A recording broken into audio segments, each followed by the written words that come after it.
I now give the floor to the representative of Brazil. Thank you, Madam Chair. I just want to say a few words in response to what was asked for on the Brazilian side by the former president of the Permanent Forum. I would like to say that she is a testimony of the engagement of the Brazilian government with indigenous issues. We've been here integrating the group of Friends of Indigenous Peoples last year, pushing forward for the greater participation of indigenous peoples in the whole process of the World Conference of Indigenous Peoples that happened last year. Brazil considers that we made history last year by holding the World Conference on Indigenous Peoples, and everybody who followed the whole process knows that Brazil was very much engaged in this. And at the UN, we've been one of the countries that is pushing for significant changes in the forum itself to guarantee more participation and representation of indigenous peoples. We welcome the participation of indigenous peoples. We had indigenous representatives in our delegations, and actually we regret that the representation of indigenous peoples is not as representative as we would like to. We actually found out during the World Conference that the Brazilian representatives were not represented in the Global Caucus, which is something that we regret, and we would like to have more representation of indigenous people. So we welcome the words of Lindomar Terena, who is an indigenous representative with whom we are in contact. As government, we have received, welcomed him in our mission here last year and this year. So I'm a bit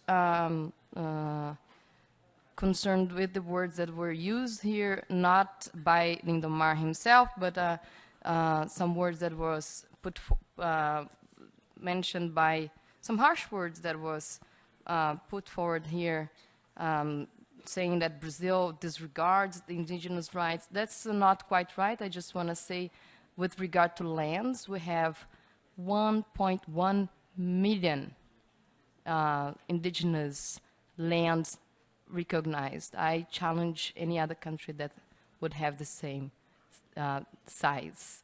1.1 million is the size of many countries together. And last Friday, President Dilma has signed into law new demarcations, and that amounts to twice the size of New York. Not New York, the city, but New York with the 5 boroughs. It's an area that corresponds to eventually to one country. So that is to say that it seems to be not enough, and it's not enough. When there are representatives complaining, we should be paying attention to and taking that into account. Of course, everything has to be put in perspective, because when it comes to the size and the amount of lands that indigenous people actually have recognized in Brazil, there is no other country compared to Brazil. Of course, we wish to grant better conditions to indigenous peoples in Brazil. It's not only a reality of indigenous populations, unfortunately. As you know, for the past 10 years, 40 million people were left out, were put in the middle class. 40 million people were under the poverty line, It's not a reality, unfortunately, of only indigenous peoples. And of course, everything that the government can do. This is a government that's been dealing with social issues for the past 10 years. And that's why we were able to lift out of poverty 40 million people. Another thing I would like to say, we have a standing invitation for all special procedures of the UN. It's a standing invitation. The special rapporteur on indigenous peoples are more than welcome to come to Brazil and check for herself the situation on ground. We have a national dialogue with indigenous representatives, which is something we value a lot. You know that in many other situations, indigenous peoples are not offered the opportunity to have a dialogue with the government and other representatives in where they live. So I just want to say that it's not that the Brazilian Constitution previously supported the rights of indigenous peoples. The Constitution didn't change. It still supports the indigenous people. Taking into account what was just decided by the president with regard to the recognition of lands, I don't think the Brazilian government could be judged as an inactive government, as it was referred to here. But as a final remark, I would like to say that Brazil keeps engaged in this process, and we're going to be participating into the process of reviewing the methods of work and all the bodies at the UN that deals with indigenous issues. And we actually are very much concerned that the questionnaire was not a questionnaire that was able to reach out to all representatives and indigenous representatives. It was an online survey, and we didn't have enough time to respond to the questionnaire. If we want a broad participation of indigenous peoples, we have to be able to give them more than simply a month to respond to the questionnaire. There are various different leaderships, and it has to go through a national process so that we have the possibility of reaching out to every single indigenous representatives that matter and that want to be part of this process, and that want to contribute to this process. So again, I just want to wrap up and say that unfortunately, we all know that the conditions and the situation of indigenous people worldwide is not good, and we have to improve. And that's not something that has to do only with the Brazilian government, but it's a reality everywhere in the world. And that's why we are here, that's why we are talking about these issues, and that's why we want to have an open dialogue with the UN and the special rapporteurs and anyone interested. On the positive note, I just wanted to say that we had held during lunchtime a side event on the indigenous games. It's the first World Indigenous Game that's going to be hosted by Brazil. It's the first ever in the world. And that is to say that Brazil is paying attention to the situation of indigenous peoples in Brazil, but it's also promoting their culture, their diversity, their gastronomy, and the peaceful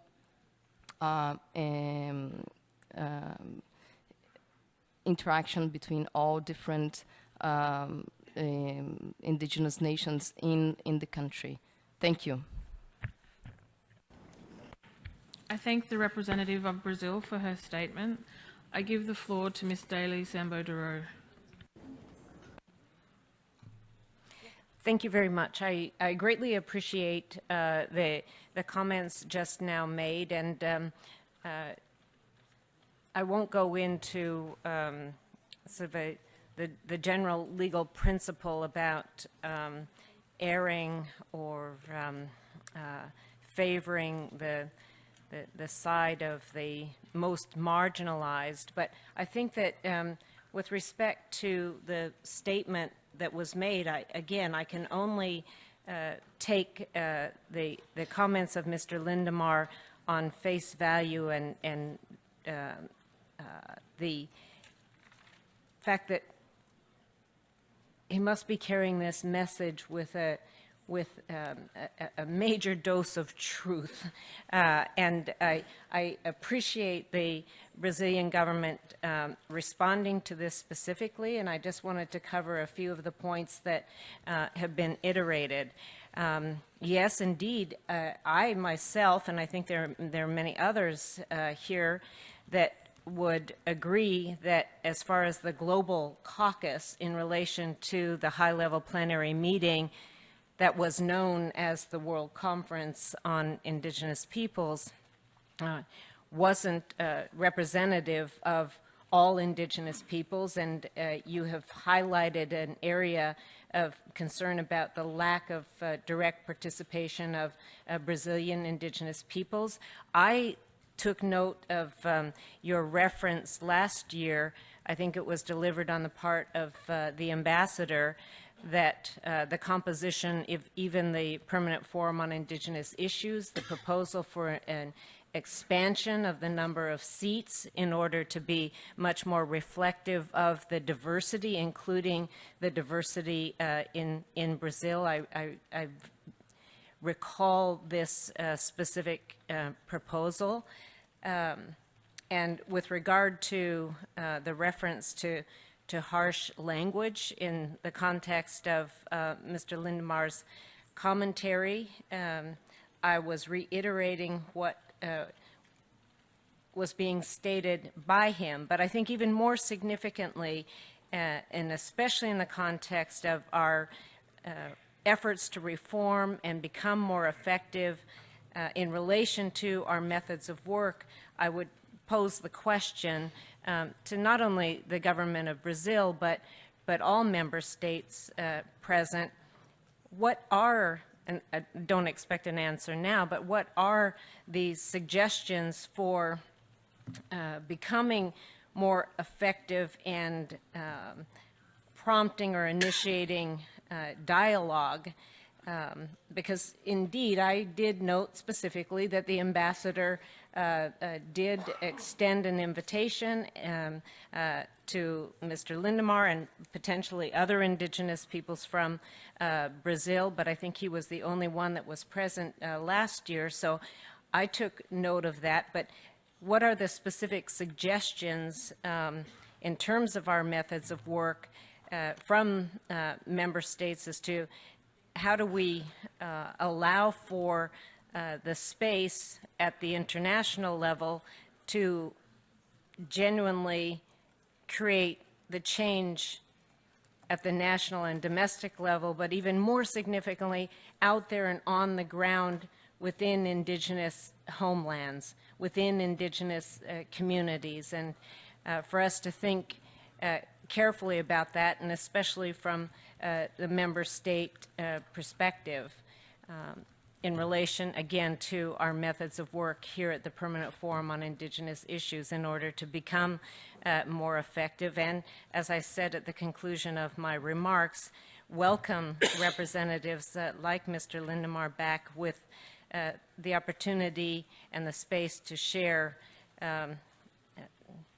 as you've pointed out, some good news, like that of the hosting of the World Indigenous Games, but I think even more significantly, some good news about the exercise of the human rights that are affirmed in the UN Declaration on the Rights of Indigenous Peoples, and in his particular case, rights to lands, territories, and resources. So I thank you very much for your commentary, and the intention is to further dialogue and to further understanding in a much more proactive way. And indeed, that was the word that I used, not not that Brazil is inactive, but let us be proactive in terms of the realization of indigenous human rights. Thank you.